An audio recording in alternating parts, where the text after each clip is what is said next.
Bonjour Sandaga Montréal, merci encore de nous suivre à travers nos capsules mensuelles juridiques avec Maître André Faye.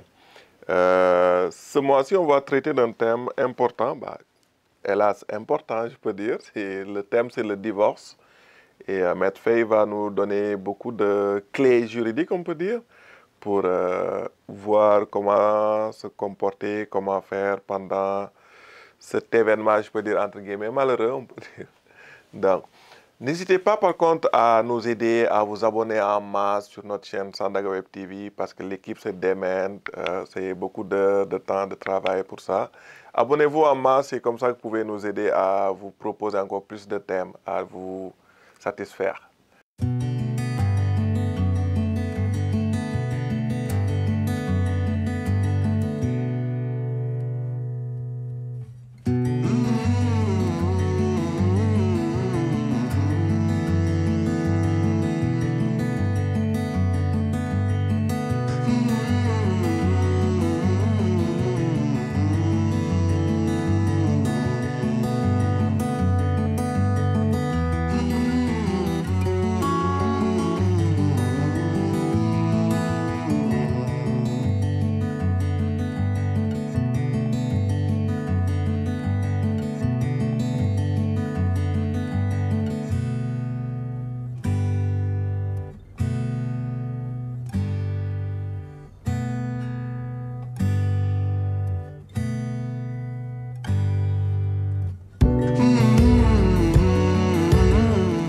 Bonjour maître.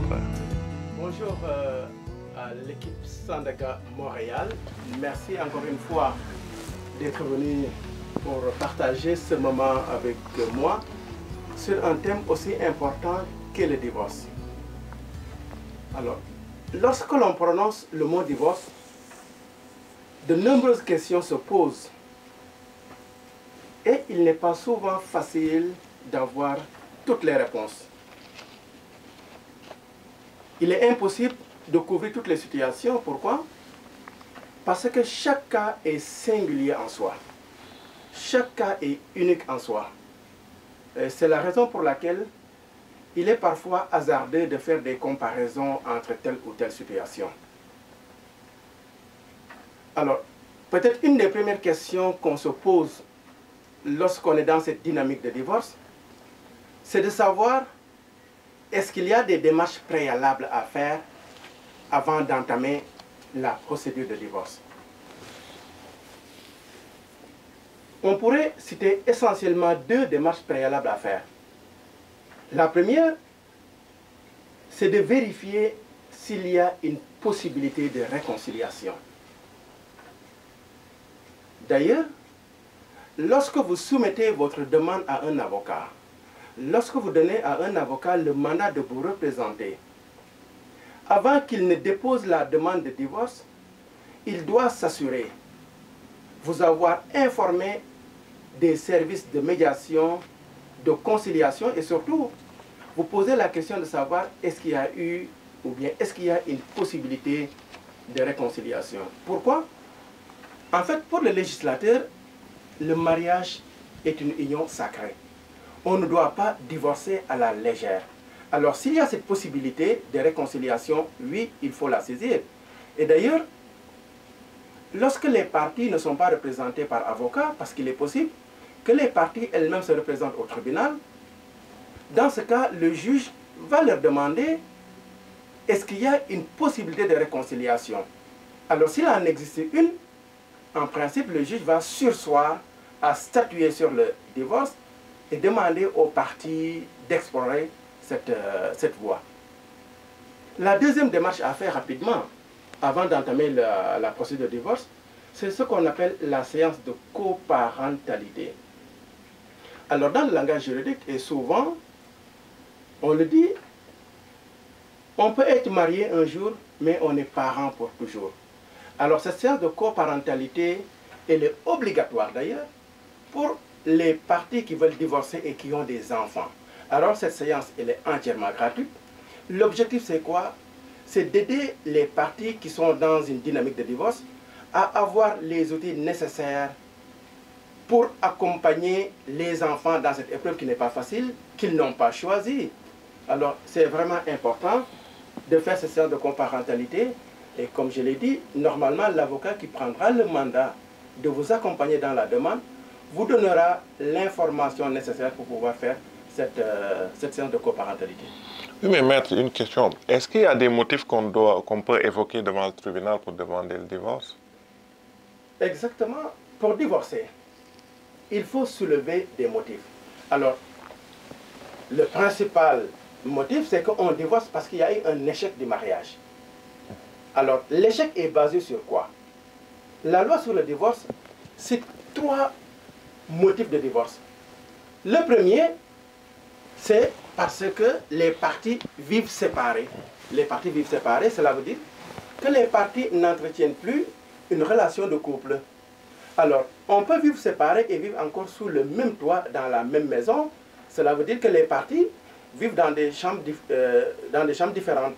Chacune dort, par exemple, une dort dans le salon, l'autre dans la chambre. Alors la loi considère que elles sont séparées. Le deuxième motif, c'est lorsque une des parties est victime de violence conjugale ou de violence familiale. On peut demander le divorce sur ce motif. Et le dernier, c'est que lorsque l'une des parties a commis l'adultère. Alors, comment ces motifs vont être prouvés devant le juge? Soit par des documents, soit par ce que l'on appelle une déclaration sous serment, dans laquelle la partie qui invoque le motif va expliquer au juge sur quoi il s'est fondé pour demander le divorce. Alors, bien entendu, cette partie aussi va témoigner devant le juge le jour du procès. D'accord. Mais en général, est-ce qu'une partie peut refuser le divorce? Ou comment divorcer si l'un des parties ne veut pas divorcer? En principe, lorsque l'on veut divorcer, comme je l'ai dit tantôt, on soulève un des motifs qui est prévu par la loi sur le divorce. Alors, l'autre partie ne peut pas refuser. On ne peut pas refuser de divorcer. Le juge même lui-même est obligé de prononcer le divorce lorsque l'une des parties fonde sa demande de divorce sur l'un des motifs qui est prévu par la loi sur le divorce. Alors, lorsque aussi l'autre partie n'est pas présente, elle n'est pas ici, au Canada ou ailleurs, la partie qui est ici et qui veut intenter la procédure de divorce peut également divorcer. Il y aura seulement des démarches à faire parce que il faudra que l'autre partie qui est dans un autre pays ou bien tout simplement dans une autre province soit informée de la demande de divorce. Et c'est la raison pour laquelle le code de procédure dit on doit signifier, on doit notifier, on doit porter à la connaissance de l'autre partie la demande de divorce. Mais oui, on peut divorcer que la personne soit ici ou au Sénégal ou ailleurs. Parfait. Et dans ce cas, quels sont les papiers qui font ressembler pour entamer la procédure de divorce? Alors, oui, pour divorcer, la loi sur le divorce et le code de procédure exige un certain nombre de documents à rassembler. Bien entendu, si vous êtes représenté par avocat, l'avocat, lors de votre première rencontre, vous demandera d'amener les documents suivants. Il s'agit essentiellement du certificat de mariage. Alors, la loi demande à ce qu'on produise l'original du certificat de mariage. Alors, si vous ne l'avez pas, il faudra donner une copie du certificat de mariage. L'avocat fera son travail, il saura comment faire pour donner à la cour la copie du certificat de mariage. Il faut aussi les extraits de naissance des deux parties, de monsieur et de madame. Et s'il y a des enfants dans le couple, il faut leur extrait de naissance. Plus tard, maintenant, l'avocat qui vous représente vous demandera de fournir les preuves de revenus parce que certainement, lorsqu'il y a des enfants dans le couple, il y aura cette question de pension alimentaire à payer par l'un ou l'autre des parties. Et une question vient à l'esprit. Est-ce qu'il y a une possibilité parfois pour des couples de divorcer express, divorcer au plus vite? Ils veulent partir, chacun veut partir rapidement. Alors, le divorce, comme on le sait, est souvent une épreuve difficile. Alors, souvent, les parties veulent tourner la page et passer à autre chose. Et d'ailleurs, il est vraiment recommandé, lorsqu'on est dans une procédure de divorce, de faire le maximum possible de trouver une entente si c'est possible. Oui, il est possible de divorcer rapidement, mais faudrait-il que les parties s'entendent sur les principaux points en litige pour pouvoir soumettre au tribunal ce que l'on appelle un consentement sur les mesures accessoires. Alors, généralement, lorsque l'on divorce, les principaux points en litige sont la garde des enfants, la pension alimentaire à payer pour les enfants, ou la pension alimentaire à payer à l'un des conjoints, parce qu'il est possible, peut-être on aura l'occasion en fait de revenir, et éventuellement ce que l'on appelle le partage du patrimoine familial. Alors s'il se trouve que les parties sont d'accord à régler tous ces problèmes, à tous ces points, et que leur accord soit contenu dans ce que l'on appelle un consentement, oui, il est possible de divorcer rapidement, et dans ce cas, le divorce va aller très vite.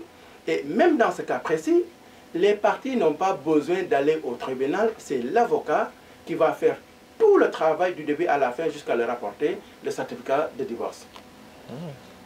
Pendant la procédure, par exemple, est-ce qu'une autre partie peut refaire sa vie pendant que la procédure est en cours?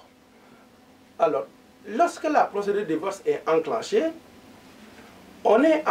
les deux parties sont encore mari et épouse, ou mari et femme. Alors, tant que le juge n'a pas prononcé le divorce, le jugement de divorce, ils sont encore liés par ce que l'on appelle le lien en fait matrimonial.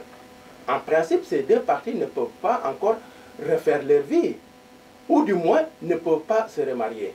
Alors, souvent dans la réalité, une partie peut commencer à avoir une relation, hein, mais en principe, aucune d'elles ne peut se remarier tant que le juge n'a pas prononcé le divorce. Et d'ailleurs, une fois que le jugement a été prononcé, la loi prévoit même un délai de 30 jours avant de contracter un nouveau mariage.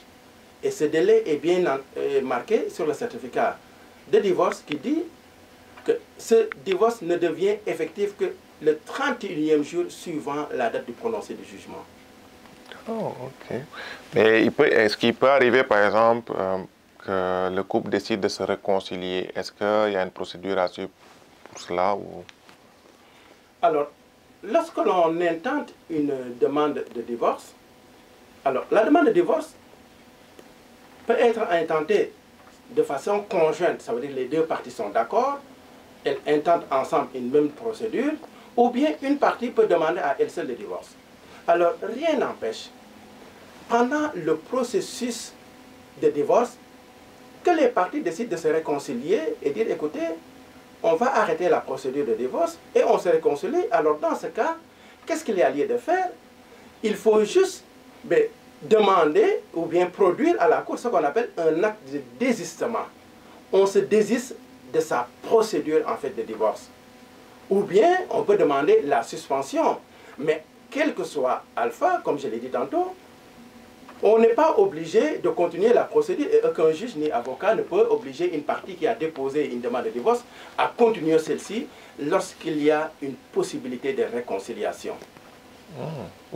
Ainsi, est-ce qu'il y a un délai pour divorcer? Un délai pour divorcer, tout dépend de la procédure.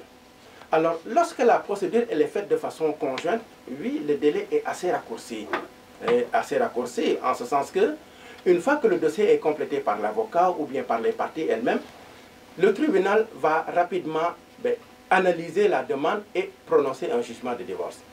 Mais lorsqu'il s'agit d'une demande adverse, ça veut dire une demande qui est faite par une seule partie, là, le délai est beaucoup plus long. Alors, le code de procédure prévoit que entre la date à laquelle la demande a été portée à la connaissance de l'autre partie et la date à laquelle il doit y avoir une date de procès, c'est 1 an. Cela veut dire quoi? Si par exemple, une partie a été signifiée le 1er janvier 2021, au plus tard, au 2 janvier 2022, le dossier doit être complet, prêt pour fixer une date de procès. Alors c'est pour vous dire que le délai est variable et ça tient compte de la nature de la demande qui a été faite. Si elle est faite de façon conjointe, le délai est très court. Mais si elle est faite de façon unilatérale, là, le délai est beaucoup plus long. Et c'est la raison pour laquelle d'ailleurs, on voit des demandes de divorce qui font, par exemple, qui durent 3, 4 ans, 5 ans. Et aussi, tout dépend des questions en litige. Vous comprenez? Si par exemple, dans le couple, il y a des points qui sont très litigieux, tels que par exemple le partage du patrimoine familial. Par exemple, les parties ont 5, 6, 7 maisons, il y a une entreprise, il y a des enfants, etc. Effectivement, le délai est pas très long pour pouvoir avoir une décision du tribunal. Et ainsi, comment va se dérouler la procédure de divorce? Alors, la procédure de divorce, comme je l'ai dit tantôt, lorsqu'elle est faite de façon conjointe, elle est très rapide, elle n'est pas compliquée, et c'est l'avocat qui va faire tout le processus. Et d'ailleurs, le tribunal et le juge encouragent souvent les parties à discuter. La première des choses, parfois, que le juge demande aux parties lorsqu'elles se présentent devant lui, est-ce que vous avez discuté? Avez-vous discuté? Alors, si les parties parviennent à discuter, à trouver un point d'entente par rapport à leurs problèmes, par rapport à leur divorce, la procédure, elle est très rapide. Dans le cas contraire, oui, la procédure, elle est assez longue, assez complexe et assez coûteuse. Et c'est la raison pour laquelle, d'ailleurs, on invite les parties, on invite les personnes à consulter un professionnel, que ce soit un avocat, un notaire ou bien un médiateur, lorsqu'elles veulent enclencher elles seules une demande en fait de divorce, parce que ça peut être extrêmement long, extrêmement effectivement coûteux. Pendant ce processus, est-ce qu'il y a un des membres du couple qui doit forcément quitter le domicile conjugal? Alors, lorsque des parties divorcent, on sait souvent la tension peut exister dans le couple. Et surtout, lorsque la divorce elle est faite par une seule des parties, soit par madame ou bien par monsieur. Alors, est-ce qu'une des parties doit quitter le domicile conjugal? Il est fortement recommandé dans un cas précis comme ça, que l'une des parties quitte le domicile conjugal. Pourquoi? Parce que l'on évite que cette tension dégénère et conduise à de la violence conjugale ou bien de la violence familiale. Alors, une des parties peut décider que, voilà, je vais quitter le domicile conjugal, laisser l'autre en attendant que le processus, en fait, continue. Alors, si l'une des parties ne quitte pas volontairement le domicile conjugal, mais que l'autre partie estime qu'il est de l'intérêt à ce qu'il y ait une séparation, cette partie qui a demandé le divorce peut demander au juge, dans ce qu'on appelle une ordonnance de sauvegarde, d'obliger l'autre partie à quitter le domicile conjugal pendant l'instance de divorce. Ah, d'accord. Après avoir obtenu le divorce, est-ce qu'il y a un délai à respecter avant de se remarier? Oui. Lorsqu'on obtient le divorce, par exemple, le jugement de divorce est rendu le 1er janvier 2021. Il faut respecter un délai de 30 jours avant de se remarier. Et d'ailleurs, sur le certificat de divorce, il est marqué que le jugement de divorce ne prend effet que le 31e jour qui suit le jugement en fait, de divorce. Oui, si on attend en fait un mois ou bien en fait 45 jours après, on peut se remarier en fait librement. Parce que si on ne respecte pas ce délai, le mariage qui est consacré n'est pas en fait valide. Ok. Qu'en est-il pour les conjoints de fait? Alors, il est important de savoir, lorsqu'il y a un divorce, il y a des conséquences, ce qu'on appelle des mesures accessoires au divorce. Je le disais tantôt, lorsqu'il y a des enfants, lorsqu'il y a des biens, il faudra que le juge et il faudra que les parties règlent ces questions qui sont importantes. Alors, pour le patrimoine familial, je vais y revenir. Alors, c'est vraiment important qu'on le chasse. Qu'on soit marié au Sénégal ou ailleurs, lorsqu'on arrive ici au Canada, au Québec, et qu'on veut divorcer, il y a certaines règles qui vont s'appliquer immédiatement au couple qui veut divorcer ici. Et parmi ces règles, il y a ce qu'on appelle le patrimoine familial. Alors, le patrimoine familial, c'est quoi? C'est un ensemble de biens qui appartient au couple et ces biens qui ont été accumulés pendant le mariage. Et parmi ces biens, on cite essentiellement la résidence familiale. Par exemple, si le couple a acquis ou a acheté une maison pendant le mariage, cette maison appartient aux deux, quelle que soit la personne entre les deux qui a acheté la maison. Que ce soit le mari ou madame qui a acheté la maison, mais que cette maison ait été achetée pendant le mariage appartient aux deux.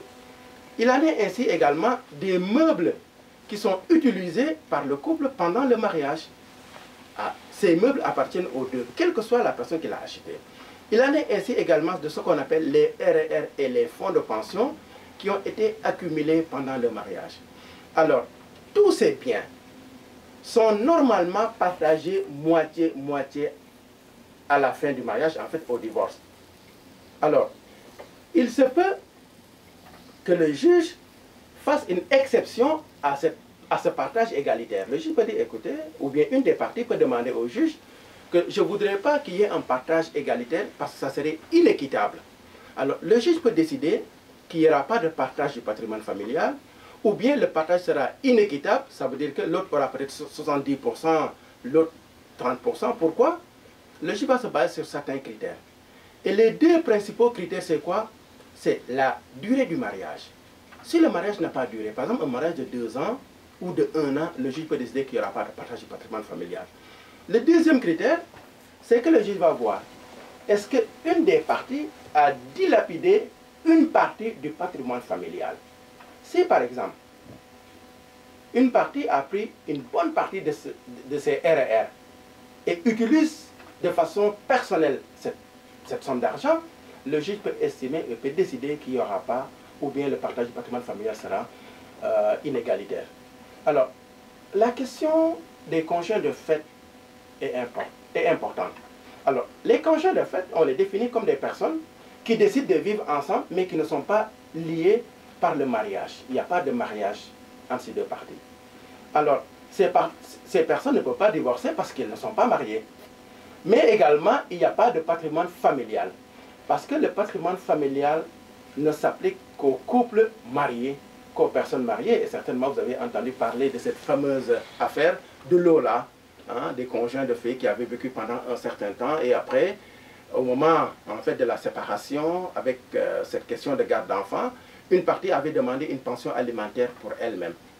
Mais le tribunal a estimé que non, lorsqu'on est conjoint de fait, on ne peut pas demander une pension alimentaire pour soi-même, et surtout aussi, il n'y a pas de partage de patrimoine familial. Alors, de façon assez ramassée, voici ces questions, mais ce qui est sûr, l'avocat que vous allez confier votre dossier aura l'opportunité et l'occasion de vous expliquer de façon beaucoup plus détaillée cette question du patrimoine familial et accessoirement ces questions de pension alimentaire pour l'épouse ou bien pour l'époux et éventuellement effectivement pour les enfants. Merci encore, Maître, pour ces réponses très claires à notre série de questions sur le divorce. Franchement, à chaque mois, c'est très clair. On comprend beaucoup par rapport à l'aspect juridique dans beaucoup de situations. Et au nom de tous les membres de Sandaga et tout, moi, je dis encore merci. Et surtout pour les capsules juridiques que vous offrez gratuites. Les conseils juridiques gratuits que vous donnez, que vous offrez aux gens, c'est très apprécié. Et est-ce que vous avez un dernier message pour les couples? Oui, en fait, un dernier message, mais par rapport aussi au divorce. Alors, lorsqu'on vit au Canada, par exemple, on est installé ici, la loi dit que oui, on peut demander le divorce ici, mais la loi prévoit que pour demander le divorce ici, il faut avoir fait au moins 1 an ici, par exemple, avant de demander le divorce. Par exemple, une personne ne peut pas arriver au Canada 1 mois après demander le divorce ici, la procédure ne va pas être acceptée. Donc il est vraiment important de respecter ce délai, de vivre 1 an ici avant de demander le divorce. C'est la même chose aussi, je le disais peut-être dans une des capsules passées. Une partie qui vit ici, rien ne l'empêche d'aller par exemple à l'extérieur dans son pays d'origine et demander le divorce là-bas.